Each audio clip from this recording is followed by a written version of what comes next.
Les pido por favor que vayamos a Primero de Samuel, capítulo 23.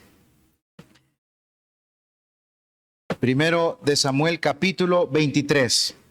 Vamos a leer inicialmente los capítulos del 1 al 5.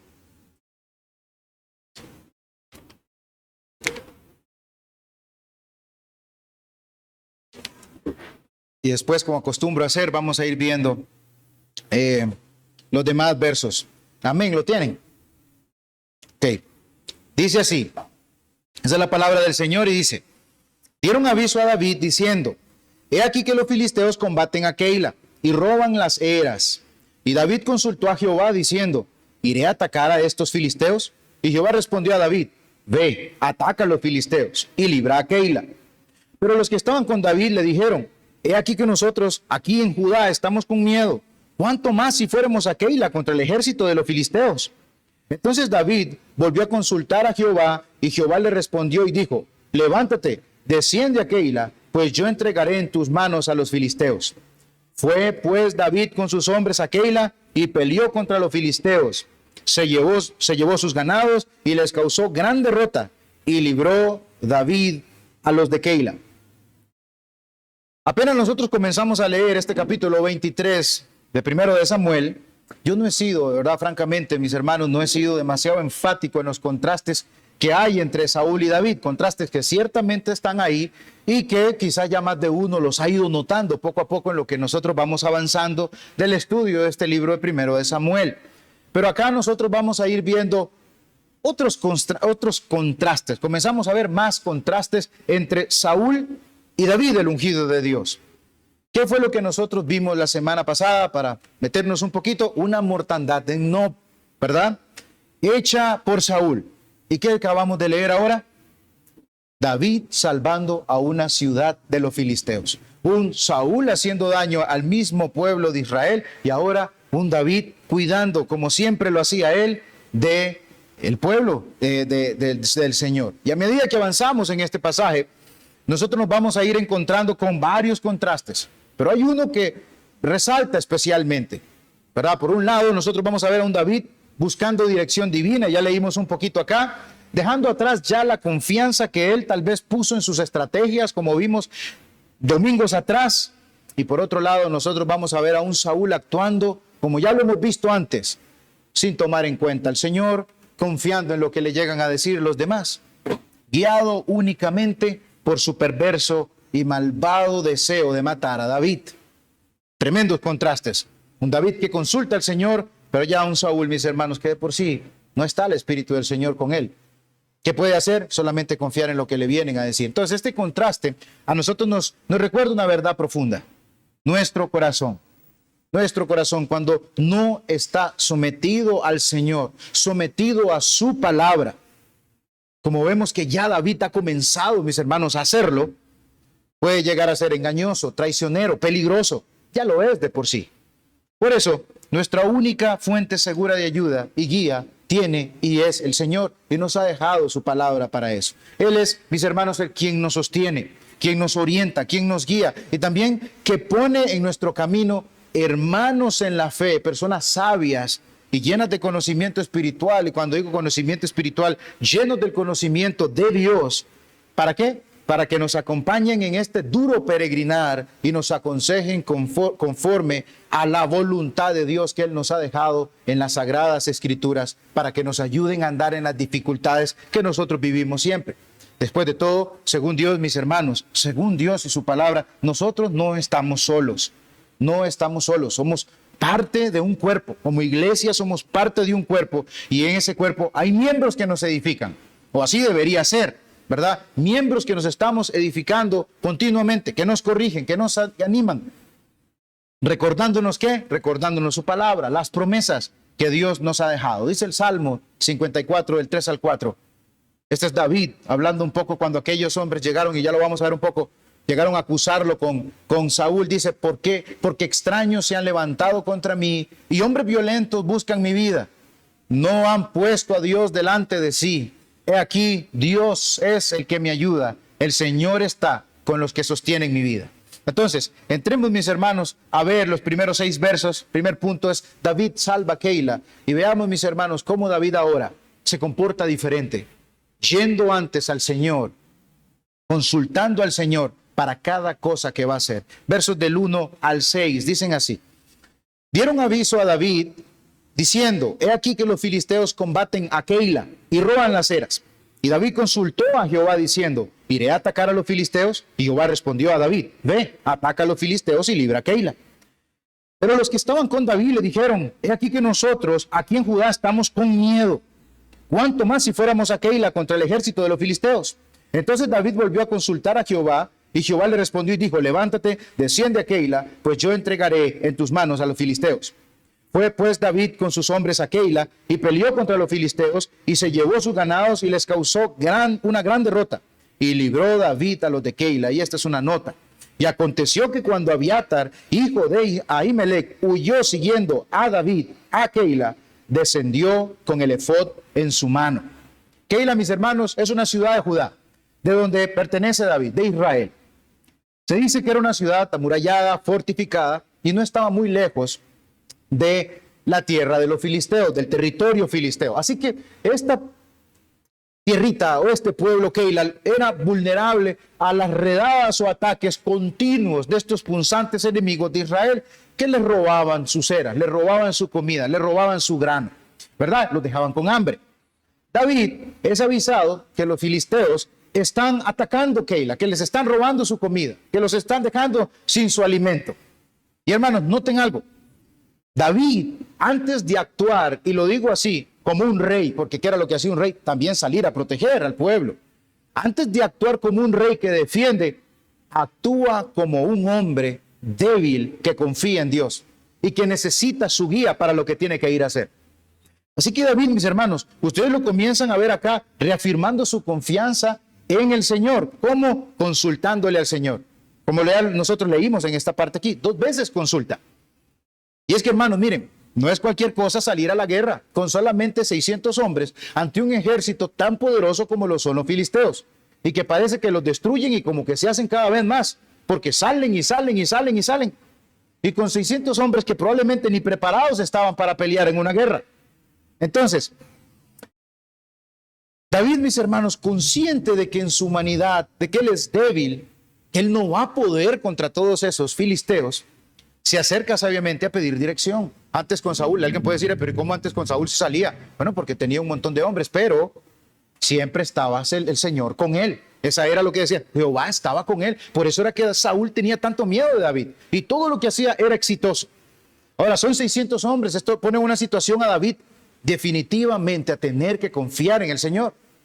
Sí, soy débil, yo no puedo ir a pelear con estos. Además, estos hombres están aterrados. Su corazón está apocado. Entonces, ¿qué hace? Se acerca al Señor a pedirle dirección. Se acerca al que todo lo sabe y al que todo lo puede a pedirle dirección. ¿Qué hace el Señor? Jehová le responde a David que sí, vaya y ataque y libre a Keila. Ahora, esta parte donde nosotros vemos a David consultar, que lo leímos 2 veces, de una vez a mí me hace recordar, yo creo que uno de los pasajes que yo la mayoría están esperando llegar, que es el capítulo 28, donde Saúl a quien consulta. Ya Saúl no tiene el Señor, entonces Saúl ¿a quién consulta? A una divina. Ya no tiene el Señor, desesperado. Vean lo que hace, ir a consultar a fuentes rotas que no tienen absolutamente, no retienen nada. Fuentes vacías como una divina. Y aquí nosotros vemos a un David consultando al Señor. Preparado entonces David para salir a pelear contra los filisteos y salvar Keila, como el Señor le acaba de responder. Y probablemente, mis hermanos, esto fue por el Urín y el Tumín, que estaba guardado ahí en los ropajes de los sacerdotes. Ya vamos a ver un poquito de eso. Cuando ya David va a salir, sus hombres están con miedo. Mis hermanos están inseguros. Allá en Judá están con miedo. Imagínense, hoy vamos a salir a la guerra. No, hombre, qué miedito. ¿Verdad? Qué feo, podemos morir. Traten de meterse un poco en estos hombres. Ellos están ahí escondidos. Están huyendo de Saúl. Probablemente, mis hermanos, una cosa es huir y escondernos y luego huir a otro lado y escondernos, pero otra cosa es echarnos más pleito ahora con Saúl y ahora meter más pleito con los filisteos por 2 bandos peligrosos que nos pueden hacer daño. Entonces, ante tal inseguridad que probablemente, mis hermanos, y obviamente David probablemente la ve en sus hombres, el miedo que tienen ahí sus hombres, David vuelve a consultarle al Señor. Hay quienes tienen ese chat GPT para consultar. David tiene al Señor. David tiene a su Señor para ir a consultarle qué es lo que tengo que hacer. Entonces, es como que el Señor le dice, David, ¿qué es lo que usted quiere que se lo confirme de nuevo? ¿Quiere que le confirme que usted puede salir y derrotar a los de Keila, aún con esos hombres que están ahí amedrentados y con miedo? Lo que yo le dije es cierto. Verso 4, y dice, entonces David volvió a consultar a Jehová, y Jehová le respondió y dijo, levántate, desciende a Keila, pues yo entregaré en tus manos a los filisteos. Y el Señor no es ningún mentiroso. Así que si él le acaba de decir que eso es así, David, vaya, haga caso y vaya con estos hombres, anímelos y dígale, el Señor ha dicho así, vámonos a destruir a los de Keila. David y sus hombres descienden entonces a Keila, obedeciendo a lo que el Señor ha dicho. Pasa como que Dios dijo, ¿verdad? Derrotan a los filisteos, como ya habíamos leído anteriormente. David salía y derrotaba a los filisteos con gran estrago. Bueno, aquí pasa lo mismo. David desciende con sus hombres y pasa como comúnmente pasaba con David cuando salía. Hace un gran estrago de ese montón de filisteos, salva a Keila. ¿Ok? Ahora, mis hermanos, yo dejé el verso 6 unido acá. Y les dije que era como una nota, porque quiero aclararlo y lo voy a leer. Dice así, y aconteció que cuando Abiatar, el hijo de Ahimelech, huyó siguiendo a David a Keila, descendió con el efod en su mano. Pareciera como que Abiatar aparece o que llega a Keila con el efod en la mano. Yo me hacía la pregunta, ¿cómo consultó aquí David? ¿Cómo consultó aquí en estos versos 5 David al Señor si no había sacerdote? O al menos eso es lo que parece, que no hay sacerdote aquí. ¿Verdad? Hasta el verso 9, que ya tenemos donde David le dice, Abiatar, trae el efod. ¿Verdad? Pareciera como que hasta que están en Keila es que el Abiatar está con ellos. Bueno, recuerden que Abimelech, mis hermanos, cuando estaba huyendo, ¿a dónde fue? Se fue donde estaba David. Probablemente David estaba en Aret ahí. Él ya traía su efod. Y como dice la Septuaginta, que es yo creo que una de las mejores maneras de leer esta parte, huyó David, ese mismo verso 6, huyó a David, descendió con David a Keila. Para quitar esa ahí que dice, huyó siguiendo a David a Keila. Esa traducción de la Septuaginta es la correcta. Él huyó con David, llegó a Aret, llegó con su efod y descendieron a Keila. Y esto explica cómo David fue guiado por Dios para ir ante los filisteos, pues tenía al sacerdote con él. Hay otros que han dicho, pero ahí la palabra en hebreo es otra. Es una palabra hebrea que se utiliza para cuando usted consulta profetas, y él tenía a Gad del profeta, ¿verdad? Pero también, mis hermanos, más partes de la escritura tienen, por ejemplo, donde se consulta, y ese mismo verbo hebreo y esa palabra que se consulta ahí sirve también para cuando hay un sacerdote. Así que no es válida esa, donde no tenía ahí, tenía a Gad, no. Tenía a Abiatar ya. Dios ya venía forrando a David con lo necesario para su reino. Decir, mis hermanos, David desciende con sus jóvenes a Keila y entre ellos ya estaba Abiatar. Ahora, Dios salva a Keila por medio de David. Pero ahora es David, mis hermanos, y sus hombres los que necesitan ser salvados. ¿Por qué? Vamos ahora sí al segundo punto. Jehová salva a David. Versos del 7 al 13. Y fue dado aviso a Saúl que David había venido a Keila. Entonces dijo Saúl, Dios lo ha entregado en mi mano, pues se ha encerrado entrando en ciudad con puertas y cerraduras. Y convocó Saúl a todo el pueblo a la batalla para descender a Keila y poner sitio a David y a sus hombres. Mas entendiendo David que Saúl ideaba el mal contra él, dijo a Abiatar, sacerdote, trae el efod. Y dijo David, Jehová Dios de Israel, tu siervo tiene entendido que Saúl trata de venir contra Keila, a destruir la ciudad por causa mía. ¿Me entregarán los vecinos de Keila en sus manos? ¿Descenderá Saúl como ha oído tu siervo? Jehová Dios de Israel, te ruego que lo declares a tu siervo. Y Jehová dijo, sí, descenderá. Dijo luego David, ¿me entregarán a los vecinos de Keila, a mí y a mis hombres en manos de Saúl? Y Jehová respondió, os entregarán. David entonces se levantó con sus hombres, que eran como 600, y salieron de Keila, y anduvieron de un lugar a otro. Y vino a Saúl la nueva de que David se había escapado de Keila y desistió de salir. El mensaje, y yo lo miraba así, poniéndolo hacia nuestro entorno. El mensaje, porque ustedes han visto que siempre hay alguien que le avisa a David cosas. El mensaje de WhatsApp le llegó a Saúl. de que David ya estaba en Keila, mis hermanos. Y miren cómo piensa Saúl. Dice, Dios lo ha entregado en mi mano. Jehová lo ha entregado, Dios lo ha entregado en mi mano. Ahora yo me ponía a pensar, ¿de dónde saca esa conclusión Saúl tan seguro de sí que Dios lo ha entregado en mi mano? Obvio de que cuando él ve que David entró a Keila, él dice, ahí ya este hombre se encerró en esa ciudad. Es lo que este hombre ve con sus sentidos tan perdidos. Pero ni siquiera Saúl consultó. Señor, ¿he de ir a darle el golpe final a los filisteos? Ni está pensando en ir a darle el golpe final a los filisteos, que ya David los arruinó con gran estrago. Está pensando en irle a darle el golpe final a David. Y aún así se llena la boca de Dios, lo ha entregado en mi mano. Cuando David es el que está más bien, gracias David, por haber librado a Keila, mientras yo me quedé allá y buscando ver cómo lo mato a usted. Mientras yo me quedé allá, no funcionando como yo debía funcionar, como un rey. No, él ve en su mente, él no ve nada de eso. Él solamente se encerró David, ahí lo voy a ir a agarrar. Dios me lo está entregando. Entonces ahí que nosotros comenzamos a ver contrastes. No consulta, ¿verdad? No tiene sacerdotes además, con efod para que lo pueda hacer. Ya Dios ha venido dándole, quitándole a Saúl para dárselo a David. Dios no está con él. Que no se engañe Saúl. Y parece como si él sigue pensando, pareciera como que Saúl sigue pensando que sí, Dios está con él. De que no, Dios no lo ha dejado. Como si verdaderamente el Señor sí está con David. David se encerró en la fortaleza de Keila, según Saúl. Y llama entonces a todos sus hombres para ir allá. Saúl es un rey. Puede mover cantidad de personas impresionantes, mi hermano, para ir y atacar a un solo hombre, o a esos 600 hombres que tiene de David. Entonces se van para allá. Como les había dicho, en el capítulo 19, le dice a estos hombres, vayan, ahí vamos para allá, lo vamos a encerrar. En el 19 le había dicho, cuando él salga en la mañana, agárrenlo. Aquí Saúl dice, no, está allá aquí, no se me escapa este hombre. Pero David, mis hermanos, se da cuenta que Saúl viene a buscarlo. También el mensaje de WhatsApp llega a David, no sé de qué manera, mis hermanos, providencialmente le avisan a David, allá viene Saúl. Entonces David, mis hermanos, imagínense la presión. David, de nuevo viene Saúl a matarlo.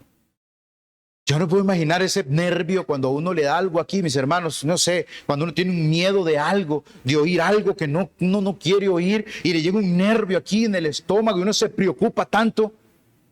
David probablemente escucha eso, siente la preocupación y de una vez, ¿saben qué hace?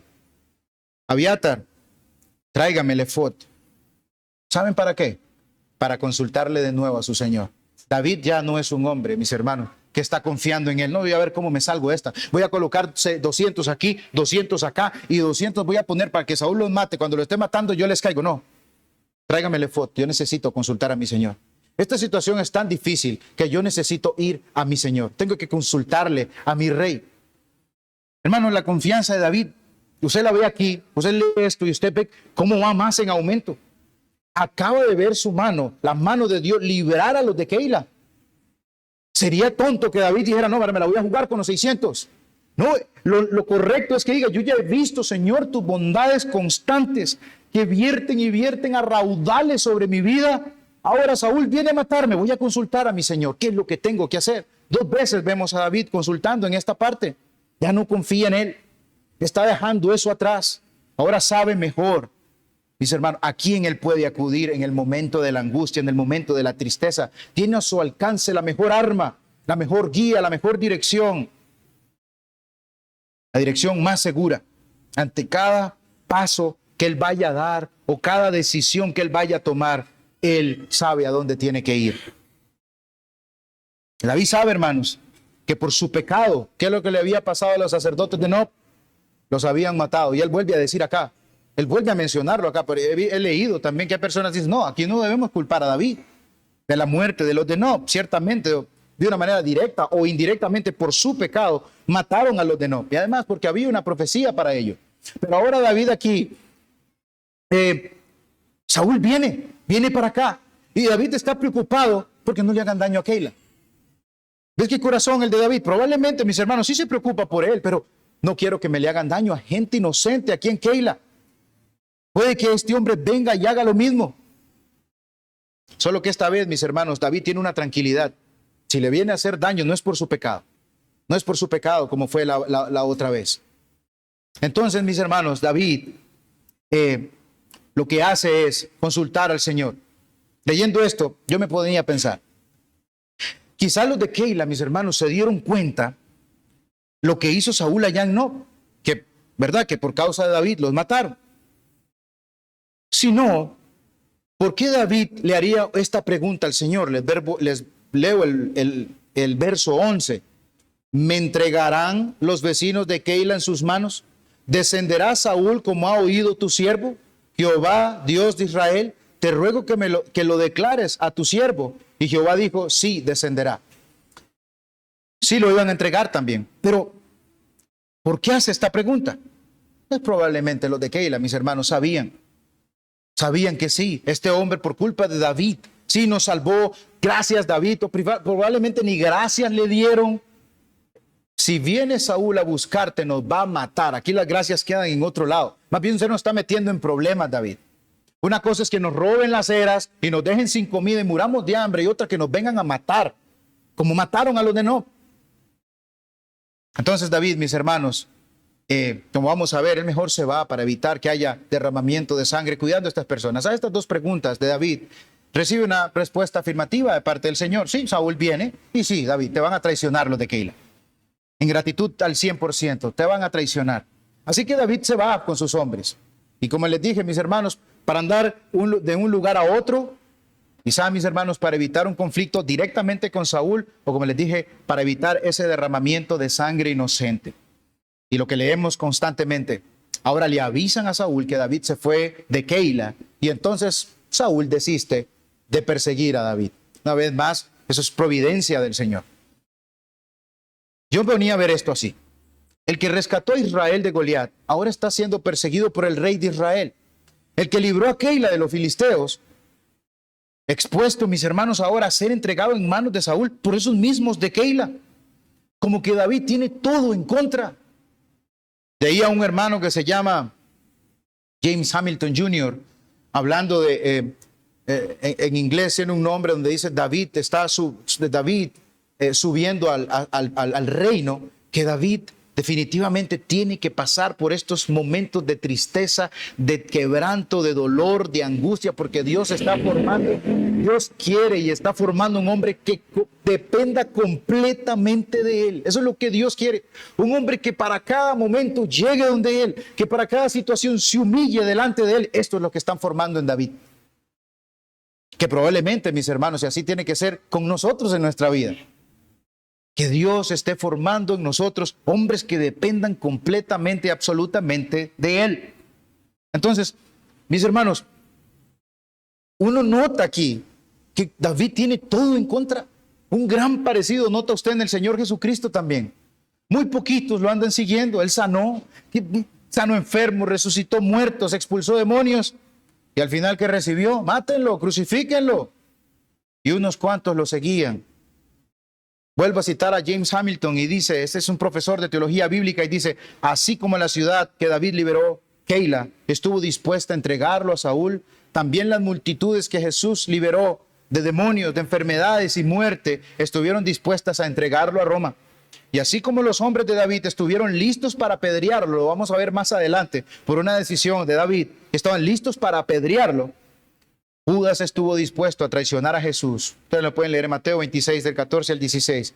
Y el resto de los discípulos que hizo con el Señor, en su momento de necesidad lo abandonaron. Pareciera, mis hermanos, y obviamente tenemos aquí a David como un tipo del Señor Jesucristo. Dice nuestra confesión que nosotros estamos unidos al Señor, unidos a nuestro Salvador en sus sufrimientos. Sí, en su gloria. Termina al final con que estamos unidos en su gloria. Pero nosotros estamos, mis hermanos, unidos a nuestro Señor en sus sufrimientos también. Entonces quiere decir que cuando nosotros tengamos un momento así, sabemos a quién acudir, sabemos a quién ir. Porque Él es, como dice Hebreos, Él es el experimentado en quebranto, Él nos entiende. Este, mis hermanos, es el camino sufriente que tiene que seguir David para convertirse en ese rey que tanto Israel necesita. Un rey entrenado y un rey preparado por Dios mismo. ¿Para qué? Para que entonces David guíe en justicia a su pueblo y no la guíe como lo está haciendo Saúl. cuando ni siquiera le agradezcan. David continúa escondiéndose. ¿Por qué? Porque Dios lo está cuidando. Saúl continúa buscándolo y lo busca arduamente. Pero qué curioso, y esto es algo que me parecía muy curioso. David se esconde. Saúl lo anda buscando. Pero curiosamente Jonatán como que tiene algo, lo encuentra. Vamos al punto 3 y vamos a leer los versos del 14 al 18. Y dice así: y David se quedó en el desierto, en lugares fuertes, y habitaba en un monte en el desierto de Sif, y lo buscaba Saúl todos los días, pero Dios no lo entregó en sus manos. Viendo pues David que Saúl había salido en busca de su vida, se estuvo en Ores, en el desierto de Sif. Entonces se levantó Jonatán, hijo de Saúl, y vino a David a Ores, y fortaleció su mano en Dios, y le dijo: no temas, pues no te hallará la mano de Saúl mi padre, y tú reinarás sobre Israel, y yo seré segundo después de ti. Y aún Saúl mi padre así lo sabe. Ambos pusieron pacto delante de Jehová, y David se quedó en Ores, y Jonatán se volvió a su casa. Como jugar el escondido. Saúl lo anda buscando todos los días, David está escondiéndose, pero curiosamente Jonatán lo encuentra. En lo profundo del territorio de Judá, David llega a Sif. El cuidado de Dios, mis hermanos, por David es sencillamente impresionante. Si Saúl no ha encontrado a David, no es porque David sea muy bueno jugando al escondido, es porque Dios lo está cuidando. Donde sea, mis hermanos, Dios no ha dejado a su ungido, ha sido su refugio. Y ese es nuestro refugio también. Cuando uno lo piensa así, es si esto y lo otro no me ha pasado, es porque el Señor me ha cuidado. Ese es nuestro precioso Señor. Dios no va a dejar, mis hermanos, que el enemigo toque a David. De ninguna manera. Está protegido, está guardado en sus alas. Es su ungido, es su protegido. Y en el plan de redención, mis hermanos, David es un ser aquí en las Escrituras, es centralísimo, ¿verdad? Si nosotros tenemos a Moisés, nosotros tenemos a David. Estos son ejes importantísimos, mis hermanos, de ese plan redentivo que nosotros encontramos en la Biblia. Juega un papel importantísimo David, así que nada le va a pasar. David, mis hermanos, está siendo preservado por Dios en todo. ¿Ok? Y como vamos a ver, aquí nosotros vemos, mis hermanos, que esto señala también la fidelidad de Dios a lo que ha prometido, ¿verdad? Él va a ser un rey, así que yo lo tengo que proteger, lo va a guardar. Saúl de ninguna manera, mis hermanos, va a ser nada de obstáculo para que Dios cumpla sus promesas, que las va a ir cumpliendo por medio de este hombre que él ha querido elegir, David. Entonces, mis hermanos, como dice ahí, David que se salvaba cuando huía de Saúl, es porque Dios cuidaba de este muchacho, de este hombre. De nuevo, David se da cuenta de que Saúl salió por él. De nuevo, otra vez, qué angustia vivir con esto, mis hermanos, todos los días. Pueden leer los salmos, es una angustia constante para David. No saber en qué momento, en una de esas que se esconde y ¡pum!, le aparece Saúl ahí, aquí estoy, y lo atrapa. Qué angustia, qué momento más feo. Pero allá en lo profundo de Ores, sur de Judá, llega el amigo del alma de David, Jonatán. Por eso me pareció bastante curioso que este muchacho llegara así, de sencillo y rápido. Qué amigo, mis hermanos, arriesga su vida para ir en una misión especial, fortalecer a David. Y dos datos curiosos aquí, y hay un dato triste. Bueno, uno curioso y uno triste, les voy a dar el triste primero. Mis hermanos, después de aquí ya no vamos a ver más a Jonatán, al menos nosotros, pero al menos David. Ya no vamos a tener más a Jonatán. Él dice, yo voy a ser el segundo, pero Jonatán va a morir. Esta es la última reunión de David con su amado amigo Jonatán. Y el dato curioso es que Saúl, mis hermanos, no puede encontrar a David. Ya se los venía repitiendo. Lo anda buscando fervientemente para matarlo. Dios no se lo va a permitir, pero Jonatán sí lo encuentra, porque Dios, mis hermanos, de hecho a este punto debía haberle puesto, Dios consuela a David por medio de Jonatán. Porque es así. Dios mismo permite que Jonatán encuentre a David para que lo fortalezca. Ahora, si lo están fortaleciendo es porque este hombre, ¿cómo estaba? Fortalecido. Súper fuerte y feliz allá en esas cuevas. Necesitaba fortaleza. David es un hombre que necesitaba fortaleza y Dios se la está proveyendo por medio de Jonatán, dice William Blakey. ¿Qué oasis debió haber hecho Jonatán allá en el desierto de Sif con tanto ánimo para David? ¿Cómo llegó Jonatán? No sabemos, pero sí sabemos, mis hermanos, que lo animó. ¿Y de qué manera? ¿Cómo lo animó Y leamos el verso 17 de una manera teocéntrica, bíblica, con la palabra. Dice así: y le dijo Jonatán, no temas, pues no te hallará la mano de Saúl mi padre, y tú reinarás sobre Israel, y yo seré segundo después de ti. Y aún Saúl mi padre así lo sabe. Jonatán llega a reafirmar una promesa que ya se le había dado a David, ¿verdad? Una promesa de que él sería el rey. Promesa que nosotros vimos que la hicieron en secreto, pero que por lo visto, mis hermanos, en pasajes o capítulos como el 24 y el 25, parece que ya todo el mundo lo sabe. Ya todo el mundo lo sabe, de que David va a ser rey. Le leo, por ejemplo, solamente 1 Samuel 25 al 28 que dice, y esta es Abigail. Esta es Abigail, mis hermanos, cuando David va a matar a Nabal. Entonces dice, yo te ruego, 1 Samuel 25, 28, le dice a Abigail, yo te ruego que perdones a tu sierva esta ofensa. Pues Jehová de cierto hará casa estable a mi señor, por cuanto mi señor pelea las batallas de Jehová, y mal no se ha hallado en ti en tus días. Recuerden, salir a proteger a Israel constantemente no lo estaba haciendo el rey que debía hacerlo. ¿Y quién lo hacía? David. Este es el hombre. Este hombre se está ganando todas las medallas para realmente ser el rey. Pero probablemente ahí seguía, mis hermanos, en secreto que había sido ungido por Samuel. David, confíe en lo que le está diciendo Jonatán.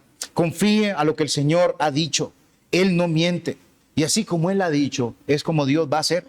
Sus promesas son firmes, sus promesas son verdaderas, nunca caerán al suelo. Y Jonatán fortaleció y ayudó a David, mis hermanos. ¿Cómo? Encontrando fuerzas en lo que Dios ya le ha dicho. Jonatán no llegó, mira David, aquí estoy para ayudarte, para sostenerte. No, yo traigo lo que, mire con lo que usted se puede sostener, David, es con lo que Dios ya ha dicho. Este es el amigo de Jonatán, bíblico, podríamos decirlo. Yo recuerdo, y poniendo un poquito aquí, no temas. David, no vas a morir, no te va a encontrar la mano de mi papá. Yo ya el hermano probablemente vaya a predicar de eso, pero me acuerdo cuando están aquellos, Pablo, capítulo 27 de Hechos, van en aquella barca, ¿verdad? Y muchos tienen miedo a morir. Y ahí van en la barca porque tienen miedo a morir. Y entonces Pablo dice, voy a leerles Hechos 27, del 22 al 24, que Pablo, no vas a morir, Pablo, le dice el Señor. Y entonces dice, pero ahora os exhorto a tener buen ánimo. ¿Verdad? Otra vez, eso es lo que está haciendo Jonatán, animando a David. Y Pablo también quiere animar a aquellos hombres. Pues no habrá ninguna pérdida de vida entre vosotros, sino solamente la nave. Porque esta noche ha estado conmigo el ángel de Dios, de quien soy y a quien sirvo, diciendo, Pablo, eso le dijo el ángel, no temas, es necesario que comparezcas ante César. Y aquí, Dios te ha concedido todos los que navegan contigo. Más o menos así. No temas, David. Si Dios ha dicho que usted va a ser rey, ¿usted piensa que Saúl lo va a matar? No, señor. Usted se va a sentar sobre el trono. Nada le va a hacer. Qué seguridad y qué tranquilidad. Al menos 3 razones veo aquí, mis hermanos, por las cuales David no debe temer. Una es, David, no tema, porque no lo va a hallar la mano de mi padre. No lo va a hallar. Dios lo va a proteger, Dios lo va a cuidar. ¿Por qué? Porque usted va a reinar sobre Israel. Usted va a ser el rey sobre Israel. Y después él dice, y yo seré segundo después de ti. Y esta es como la parte triste, o verdad que uno dice, ay, Jonatán, qué bonito hubiera sido tener un ayudador como él. Pero lastimosamente Jonatán va a morir. 3 de esas razones que fortalecen a David, mis hermanos. ¿Quién hará esas cosas? Jehová las hará por David. Él las hará, él las ha prometido y lo cumplirá, que es poner a David como rey sobre su pueblo. Pero hay, mis hermanos, también en esta parte, ustedes ven David cómo pudo haber quedado contento, fortalecido, agradecido con ese Jonatán que había llegado ahí. Pero hay también para nosotros, mis hermanos, promesas en la Biblia para fortalecernos. Montones de promesas en la Biblia nosotros tenemos para que nos consuelen de parte de nuestro Señor Dios. Y yo sé que ustedes conocen un montón. Yo sé, mis hermanos, que ustedes se saben un montón de promesas que incluso hasta se las repiten en momentos difíciles. Una de las que yo me repito es Hebreos 13:5. Sean vuestras costumbres sin avaricia, contentos con lo que tenéis ahora, porque Él dijo, y si mi Señor lo dijo, esto es así, yo no te dejaré. O dice, no te dejaré, ni te desampararé. La primera, no te desampararé, ni te dejaré. Eso es mentira. Juan 14:27 dice, la paz os dejo, mi paz os doy. Yo no la doy como el mundo la da. No se turbe vuestro corazón, ni tenga miedo, no temáis. Las está diciendo el Señor Jesucristo. Mateo 28:20. Y aquí yo estoy con vosotros todos los días hasta el fin del mundo. Amén. Eso es mentira. ¿Le ha faltado algún día a usted creyente del Señor Jesucristo? ¿Le ha faltado algo en su casa a usted creyente? Romanos 8:28, lo conocemos todos. Sabemos que los que aman a Dios, todas las cosas le ayudan a bien. ¿Es cierto eso? Aún las que parecen más terribles, torcidas, difíciles, tétricas, tremendas en nuestra vida, ¿qué pasa después? Dios todo lo condujo para bien. Apocalipsis 20:20, ciertamente vengo en breve. Esta es una promesa deliciosa, preciosa. Ciertamente vengo en breve. Y aquí lo estamos esperando. Vengo en breve, dice, amén, así es. Sí, ven, Señor Jesús. Y estamos esperándolo, mis hermanos, para que cuando Él venga, poder estar con Él eternamente y para siempre. De alguna manera, al creyente, estas cosas, mis hermanos, hay más. Y usted agarra la escritura y usted incluso puede ver cómo el Señor rescató de Egipto y usted puede recordar cómo lo rescató a usted del pecado y cómo lo va a seguir sosteniendo y protegiendo a lo largo de ese panorama bíblico o de esa teología bíblica de redención donde Dios sostiene, protege y guarda a su pueblo. Entonces ese es usted ahí, siendo guardado, protegido por el Señor en esta vida. De alguna manera estas cosas, mis hermanos, nos deben servir a nosotros de consuelo, de ayuda, porque nuestro Dios, de nuevo, no miente. Él dice la verdad cuando está haciendo esto. Habiendo entonces Jonatán fortalecido a David, confirman el pacto que ya habían hecho, allá en 1 Samuel 18, ¿verdad? De protegerse el uno al otro. Confirman ese pacto. Jonatán, como les dije, irónicamente, mis hermanos, no iba a llegar a ser el segundo. Ya he repetido eso un montón de veces porque eso me trae tristeza. Esta sería la última vez que se verían, pero están juntos en ese pacto que un día hicieron delante del Señor. Ahí están juntos y eso lo vamos a ver, mis hermanos, de cómo David manda a traer a Mefiboset para mostrarle misericordia, como un día nosotros, nuestro Dios bendito y precioso, hizo un pacto. Eso es un pacto, mis hermanos, que Él solamente hizo con nosotros, mis hermanos, una condescendencia tremenda de Dios para con nosotros, porque en la distancia que había entre Dios y nosotros era tan grande que Él mismo sobrenaturalmente hace un pacto y viene a nosotros. ¿Para qué? Para mostrarnos misericordia. Ahora, mis hermanos, no todo es ánimo para David. Jonatán había venido, lo había fortalecido, sí, pero tenemos a los traidores de Zif. Y esos no tenían las mismas intenciones. Vámonos con el último punto, que es el 4, y dice, David es traicionado, versos 19 al 29, ese es largo. Después subieron los de Zif para decirle a Saúl en Gabá, ¿no está David escondido en nuestra tierra en las peñas de Ores, en el collado de Aquila que está al sur del desierto? Por tanto, rey, desciende pronto ahora, conforme a tu deseo, y nosotros lo entregaremos en la mano del rey. Y Saúl dijo, benditos seáis vosotros de Jehová, que habéis tenido compasión de mí. Y pues ahora, aseguraos más, conoced y ved el lugar de su escondite, y quién lo haya visto allí, porque se me ha dicho que él es astuto en gran manera.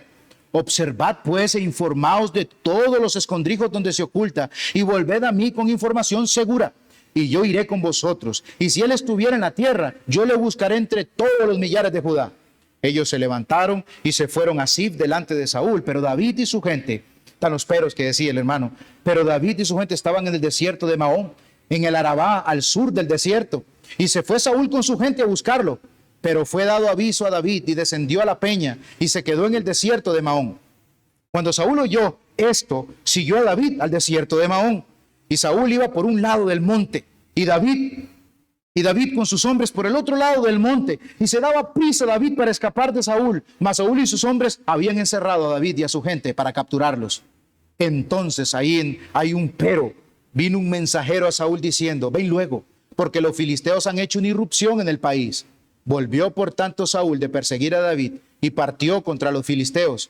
Por esta causa pusieron aquel lugar por nombre Sela Ama Lecot.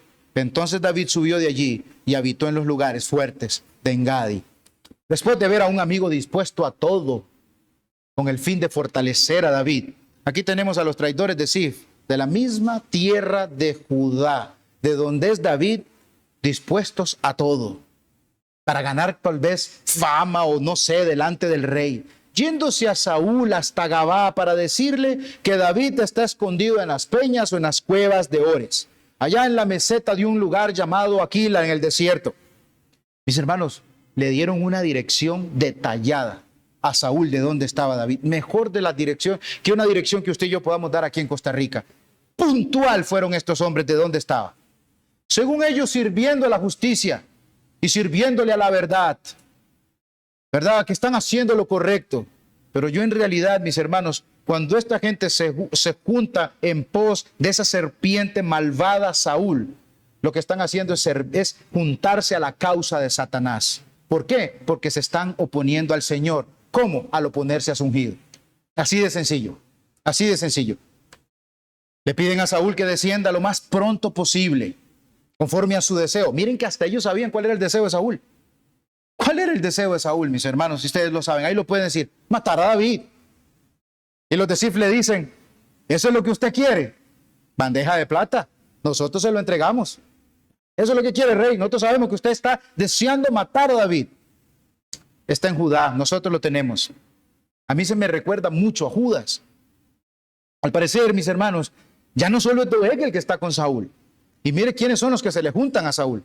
Ahora también los de Zif están con él. Por miedo, por lealtad al rey, mis hermanos, como sea. No dudaron en ir a avisarle a Saúl. Y vean cómo les dice Saúl: benditos de Jehová. Anteriormente había dicho, ¿verdad? En su discurso lastimero: nadie se duele de mí. Bueno, los de Zif sí, están teniendo compasión de él. Y en la mente de Saúl, es Dios el que está entregando al malvado David. No me lo entregó en Keila, pero ahora sí me lo está entregando aquí. Y está confiando ¿en quién? En lo que le vienen a decir los de Zif. No consulta al Señor, se deja llevar por lo que le dicen. Dios, ¿será cierto lo que me están diciendo estos de Zif? El mismo David salvando a Keila le consulta al Señor: ¿me van a entregar los de Keila? ¿Será cierto lo que están diciendo los de Zif? Mejor los manda a ellos a espiar. Saúl con tan buen dato les pide entonces que vayan e investiguen más a esos hombres, que espíen ahí, porque David es escurridizo. Ya vimos que no es escurridizo, mis hermanos. Es que el Señor está cuidando de David. Ahora miren los contrastes. Saúl confió que David iba a quedar atrapado allá en Keila. ¿Y David qué hizo? Confió en el Señor y le consultó. Ahora aquí confía en sus amigos de Zif para atrapar a David. ¿Y qué hace? ¿Verdad? Saúl confía en su poder político, en mover a las personas, en decirle: no, vayan bastantes por aquí, los otros por allá y tráiganme información segura. Pero David, mis hermanos, confía en que Jehová guarda su vida.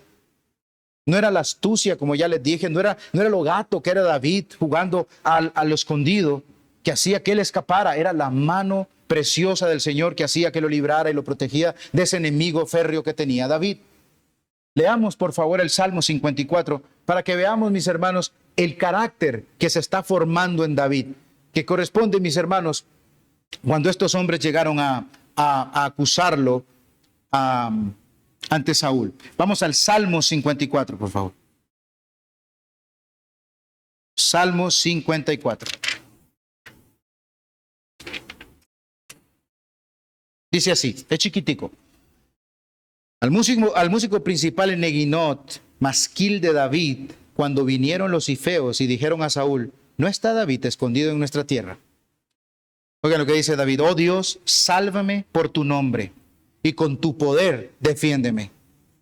Oh Dios, oye mi oración, escucha las razones de mi boca, porque extraños se han levantado contra mí y hombres violentos buscan mi vida, no han puesto a Dios delante de sí. He aquí, Dios es el que me ayuda, el Señor está con los que sostienen mi vida. Él devolverá el mal a mis enemigos, córtalos por tu verdad. Voluntariamente sacrificaré a ti, alabaré tu nombre, oh Jehová, porque es bueno, porque Él me ha librado de toda angustia y mis ojos han visto la ruina de mis enemigos.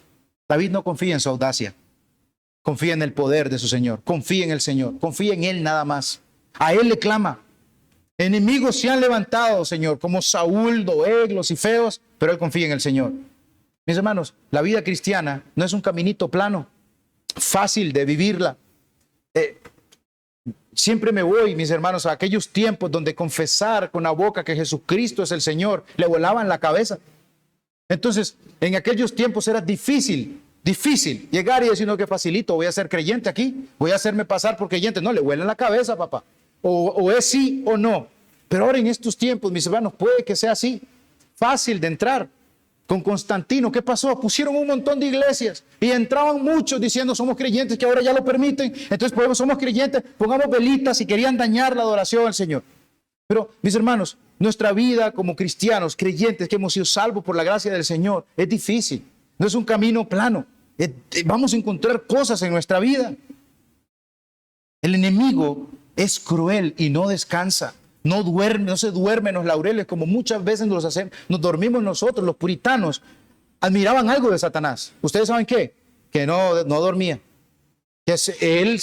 No dormía para nada. Siempre estaba despierto viendo cómo destruía a los hijos del Señor. Admiraban eso. Y lastimosamente, mis hermanos, no, nosotros el Señor nos ha dicho, velad, manténgase despierto. Mis hermanos, no es una vida fácil, es difícil, vamos a encontrar cosas. No nos podemos dormir en los laureles. ¿Y qué tenemos que hacer?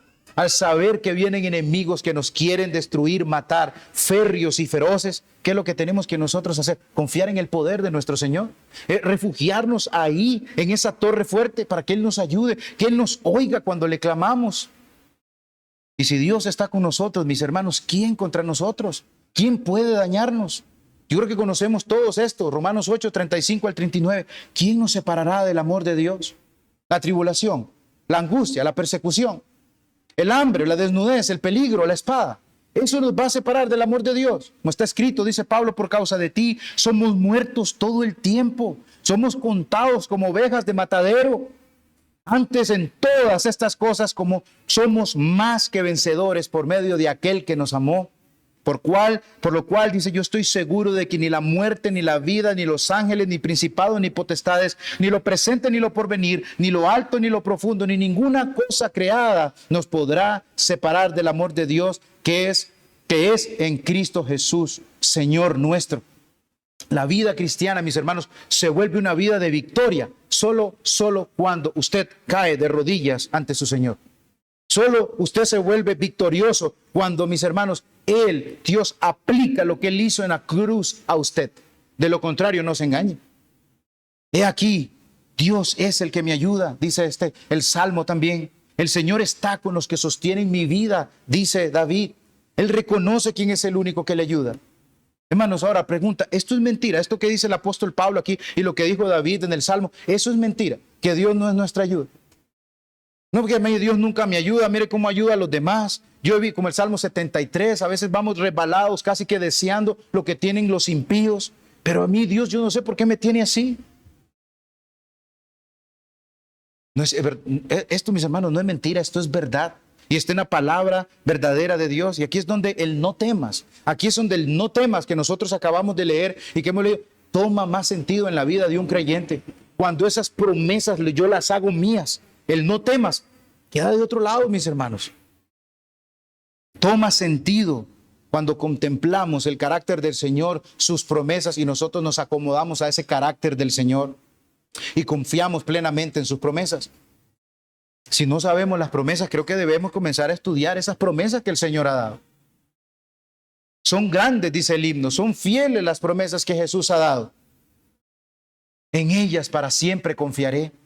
Saúl quiere saber cada paso que está dando David, cada uno de los escondites, para estar seguro de que puede ir a atraparlo y que ya no se le va a ir. Así dice Saúl, aunque estén todos los millares de Judá, yo voy a agarrarlo. Y entonces aquellos hombres se regresan con la misión del rey. Pero David ya se ha movido. Ahora David está en el desierto de Maón, aproximadamente unos 7 kilómetros de Zif. ¿Le avisaron los de Zif a Saúl de la ubicación de David? No sé, no dice la Biblia. Pero leemos que Saúl se fue a buscarlo y que le avisaron a David que venía de Saúl. Entonces desciende a la cueva y se queda ahí en Maón escondido. ¿Y qué pasa después? Mis hermanos, miren, quizás Saúl lo anda buscando en el desierto de Zif, en Ores, donde inicialmente le dijeron, ¿verdad?, los zifeos que estaba. Pero dice la Escritura que le dieron aviso que estaba en Maón. ¿Y qué hace entonces Saúl? Se va para allá. Entonces probablemente busca ahí y luego viene hasta acá, donde ya está David.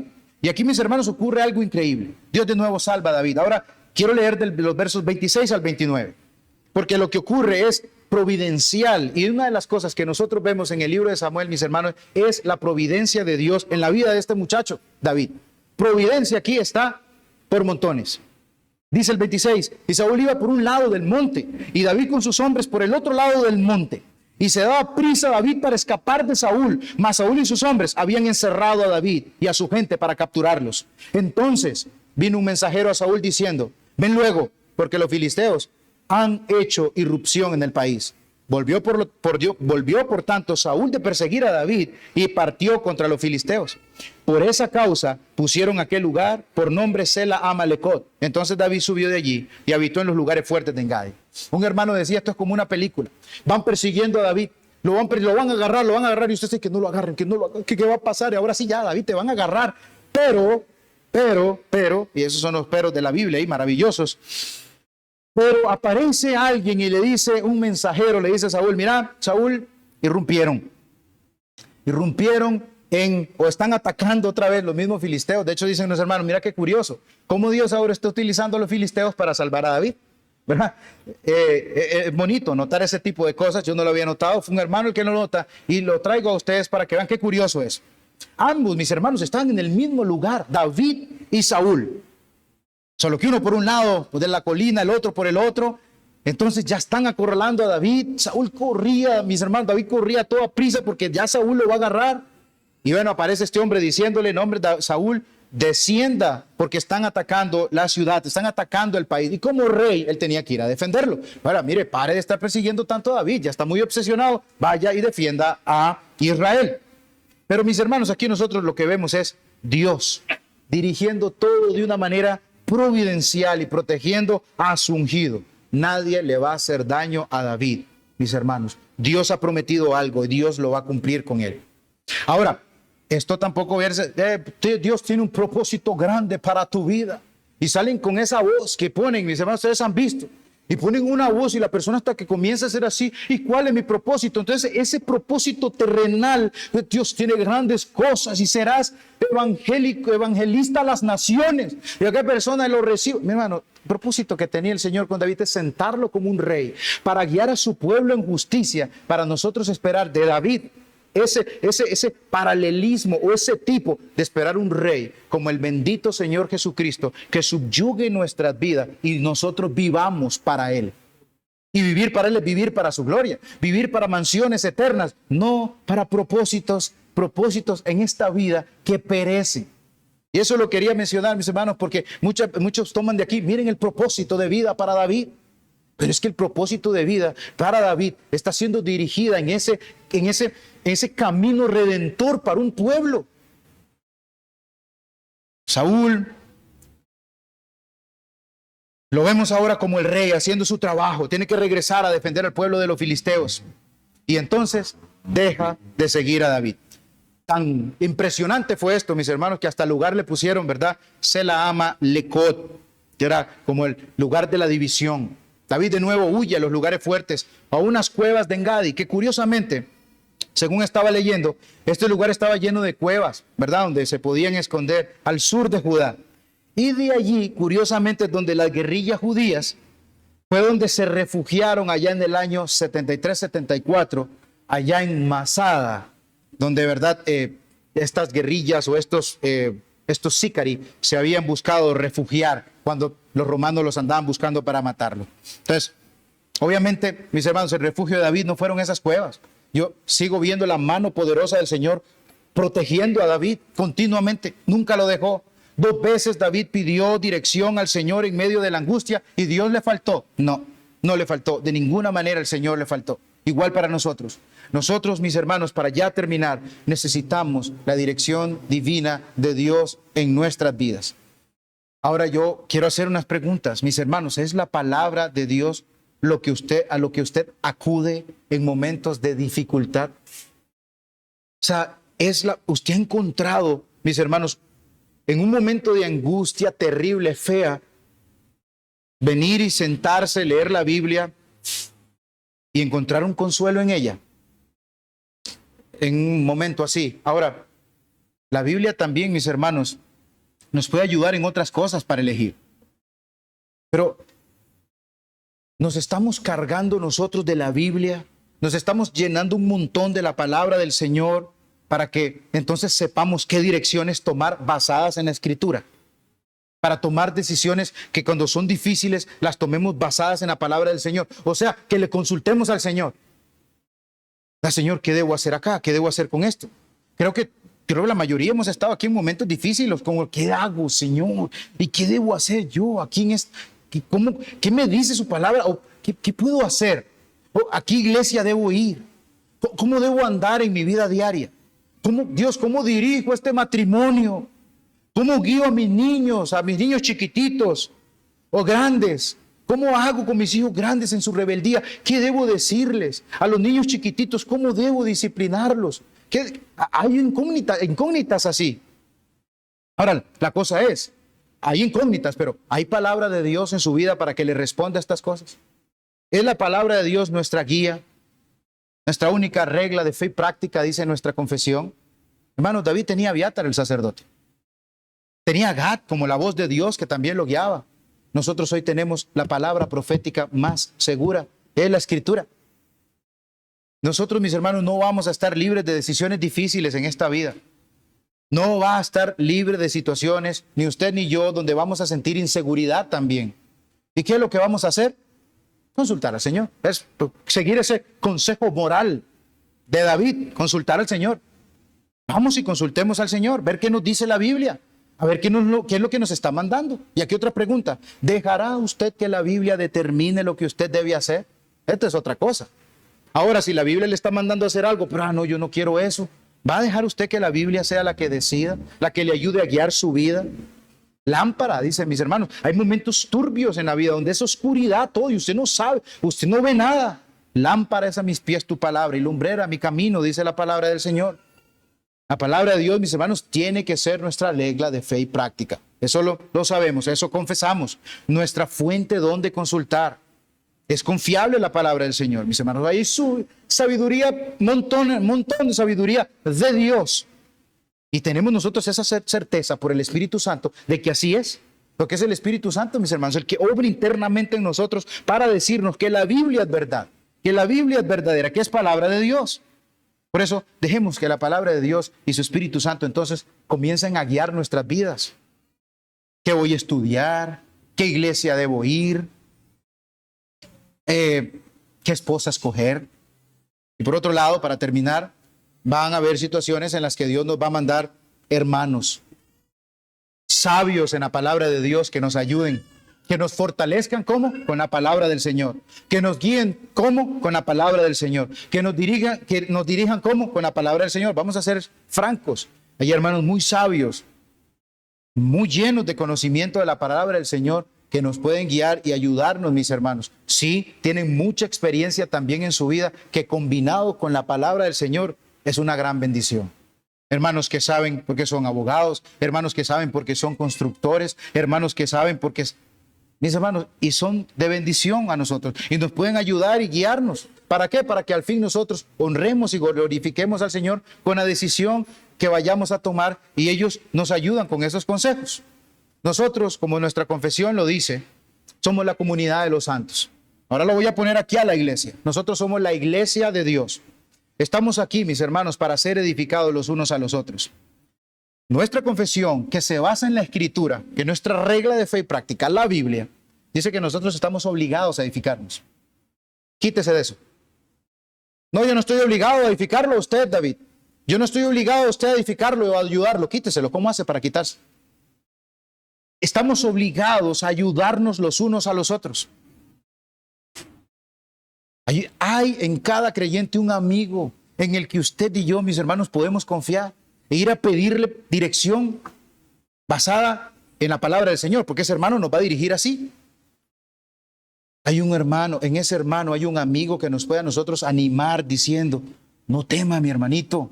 Y a veces, aunque no pueda decirnos palabras superteólogas, no está solo, confíe en el Señor, sus promesas son verdaderas. Y a veces aparecen en momentos donde usted está bien angustiado, aparece un hermano o abrazándolo, dándole unas palabras tan sencillas que usted siente eso como un bálsamo.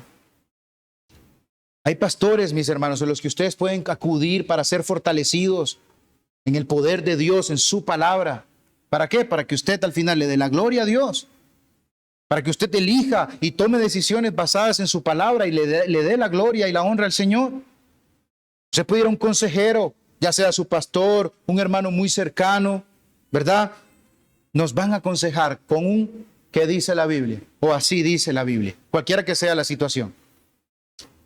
Ejemplos. Hermano, mire, yo no me soporto a esa persona.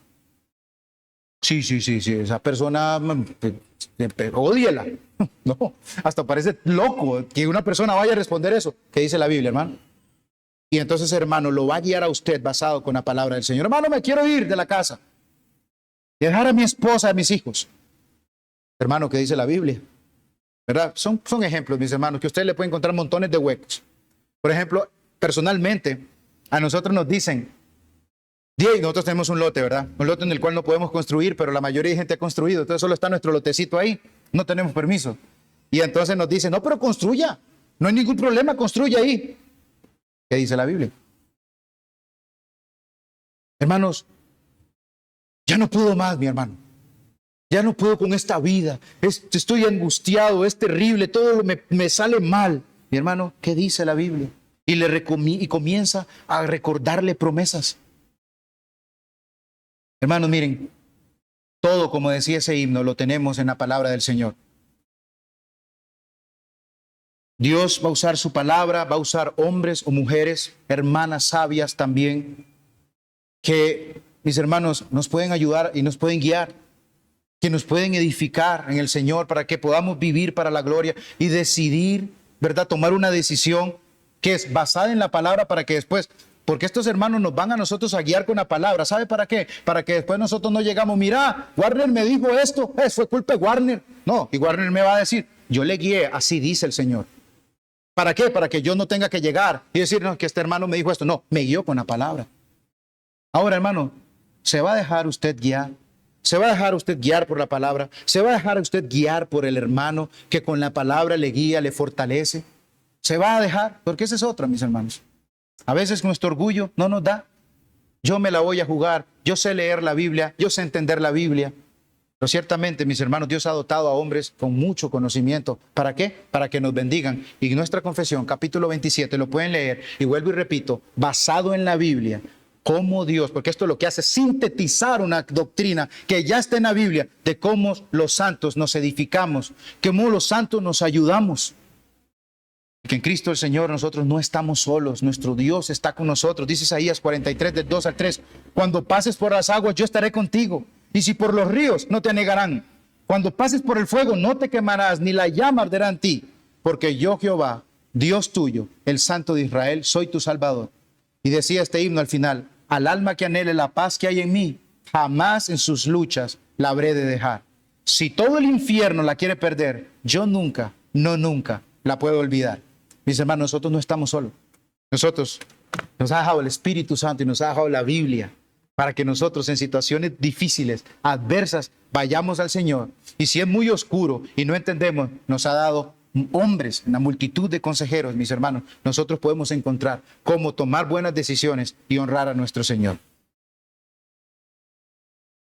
Tenemos a quién ir nosotros. ¿Hay bálsamo en Galat?, preguntaba. No hay bálsamo en Galat. No hay médico allí. Que mi pueblo se pierde. Sí, sí hay bálsamo en Galat. Sí hay médico, pero ¿sabe qué hacemos nosotros muchas veces? Desechamos al Señor y creemos muy gatos y voy a ir a buscar ayuda en mis propias fuerzas. Y después, mis hermanos, estamos hundidos. Y gracias al Señor que provee una iglesia, que provee a nuestro Salvador, el Señor Jesucristo, que nos recuerdan que Él nos perdona, que Él nos ayuda, que Él nos ama, que Él está con nosotros. Y aquí estoy yo con todos vosotros, dijo el Señor Jesucristo, hasta el fin del mundo. Y eso no es mentira. Oremos. Padre amado, gracias, bendito Señor, por la bendición de oír su palabra. Perdónenos, Dios amado, porque muchas veces sí, nosotros vamos y consultamos a otras cosas. Sí, sí hay Dios en Israel, sí hay Dios en medio de nosotros, que podemos consultar, que podemos ir a Él contritos, humillados, y vamos a obtener, Señor, así sea la respuesta más difícil. Nosotros sabemos de que usted todo lo obra para su bien y para su gloria. Eso es lo que nosotros debemos buscar, que todo sea siempre Dios su gloria. Incluso si yo debo sufrir, incluso si debemos sufrir, si debemos padecer, pero si el nombre de nuestro Salvador está siendo glorificado, qué bendición. Padre, ayude a mis hermanos, Ayude a cada uno de nosotros aquí que cuando estemos pasando por momentos de angustia, dificultad o decisiones que debamos tomar, Señor, consultemos a nuestro Dios, que vayamos a su palabra, Señor bendito, que digamos, tráeme el efod para consultar dónde está. Dios bendito, ayúdenos a amar su palabra, a no menospreciarla, a vivir estudiándola para crecer en su conocimiento, Dios bendito, para saber cómo caminar en esta vida. Amén.